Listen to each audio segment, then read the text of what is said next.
If you have an older iPhone or iPad, it's time for another software update, and this time it's a big one. As Fox 13's Natalia Verdina reports, missing the deadline can lead to major headaches.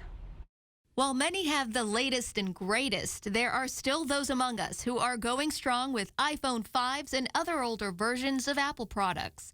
If you're part of the club, there is a software update you can't miss. Why is this update so important? What will happen if you don't do the update?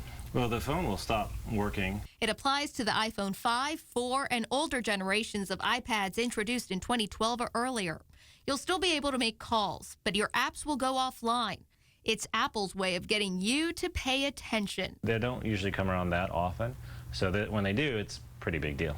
According to Apple, GPS devices need to be reset about every 19 years. This software update will recalibrate your phone's GPS location and time and date settings. So the GPS essentially tells you where you are in the world for like your MapQuest or your routing.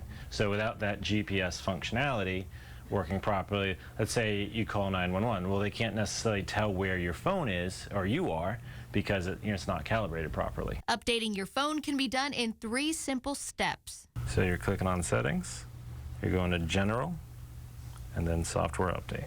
Do it by midnight on November 3rd, and you'll be good to go. Natalia Verdina, Fox 13 News. If you miss a deadline, you'll have to do the software update through a computer.